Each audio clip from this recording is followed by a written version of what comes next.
Since its launch in March 2021, Governor Greg Abbott's Operation Lone Star has stood at the center of Texas's efforts to address what state leaders describe as an escalating crisis at the southern border. The program, developed in partnership with the Texas Department of Public Safety and the Texas National Guard, has become one of the largest state-led border enforcement operations in modern U.S. history. It was unveiled at a moment when unauthorized crossings were increasing, national politics were deeply polarized over immigration, and Texans in border counties were voicing concerns about crime, drug trafficking, and strain on local resources. From the start, Abbott framed Operation Lone Star as a way for Texas to step in where the federal government was, in his view, failing. Over the next several years, the operation would balloon in size, cost billions of dollars, generate tens of thousands of arrests, draw praise from conservatives, ignite fierce criticism from civil rights groups, and become a defining symbol of the state's border policy. The operational scope has been vast. Texas deployed thousands of National Guard troops and state troopers along the Rio Grande, outfitted with boats, vehicles, and surveillance equipment. The troops' mission was broad, ranging from assisting Border Patrol in apprehensions to patrolling riverbanks, establishing vehicle checkpoints, and supporting intelligence gathering. At various points between 2021 and 2023, between 6,000 and 10,000 personnel were assigned to the border region, making this a military-scale mobilization under state authority. Texas also created what it called strike teams, mobile units capable of operating in interior counties and major urban areas to track suspected smugglers, drug runners, and human traffickers. Unlike previous short-term border surges, Operation Lone Star was designed as a standing campaign that would continue indefinitely, with state agencies coordinating day-to-day with federal entities but not dependent on federal authorization. From the perspective of state officials, the results were immediate and tangible. The governor's office issued press releases claiming hundreds of thousands of migrant apprehensions, the seizure of millions of lethal doses of fentanyl, and tens of thousands of arrests tied to smuggling, trespass, and other offenses. Abbott highlighted headline-grabbing incidents, large drug busts, the disruption of trafficking rings, and high-profile prosecutions. State press conferences often featured DPS leaders standing alongside seized narcotics or weapons as proof of the program's necessity. Supporters argued that without Operation Lone Star, many of those criminals would have slipped past overwhelmed federal authorities. Yet beneath those striking numbers, independent reporting told a more complicated story. Investigations by ProPublica, the Texas Tribune, and watchdog groups found that many arrests counted toward the official totals were not directly linked to border enforcement. Some involved ordinary crimes within Texas cities far from the Rio Grande. Others were traffic stops unrelated to smuggling that were still aggregated into Operation Lone Star statistics. These findings suggested that the state had at times overstated its success by blending general law enforcement data with border-specific activity. Critics argued this inflated narrative allowed Abbott to claim credit for results that did not necessarily stem from his border initiative. For civil liberties advocates, the bigger concern was the human cost. Reports emerged of high-speed chases in rural counties ending in deadly crashes, migrants suffering injuries during pursuit operations, and local residents fearful of reporting crimes lest they become entangled in immigration enforcement. The program's financial cost became one of the most contentious aspects. Over successive legislative sessions, Texas lawmakers allocated more than $10 billion to sustain Operation Lone Star, a sum larger than the budgets of many state agencies combined. Money funded troop deployments, overtime pay for troopers, surveillance technology, detention facilities, and transportation contracts.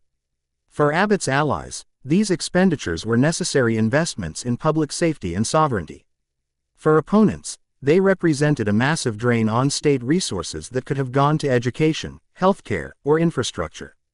Local officials sometimes complained of inconsistent support, with counties bearing detention costs or legal fees tied to mass arrests under the program.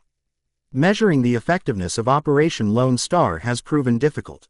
While Texas has reported seizures of fentanyl and other narcotics that almost certainly saved lives, the broader goal of reducing overall unauthorized migration remains elusive. Border encounters tracked by U.S. Customs and Border Protection fluctuated due to seasonal patterns, economic pressures in Latin America, and federal policy shifts, making it nearly impossible to isolate the impact of a single state operation. Analysts noted that while some Texas counties saw short-term dips in crossings, migration routes simply shifted to other sectors of the border or into neighboring states. The lack of transparent, independently verified data meant there was no conclusive evidence that Operation Lone Star reduced illegal migration nationwide. Instead, its most consistent results lay in tactical arrests, seizures, and the political narrative of a state taking matters into its own hands. Legal controversies have shadowed the initiative from the start.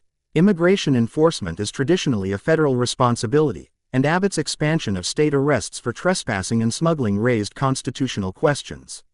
Civil rights lawyers challenged whether Texas was overstepping into federal jurisdiction.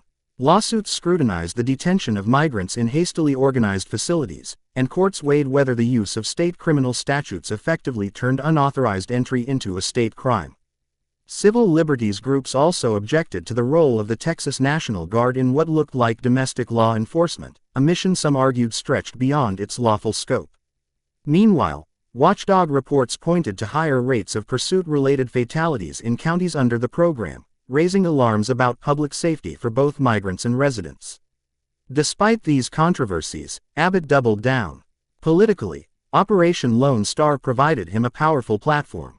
At rallies and press events, he presented himself as the governor who acted when Washington would not. National Republican figures praised the program, citing it as a model for assertive state action. In campaign ads, images of National Guard soldiers along the Rio Grande became symbols of determination and control.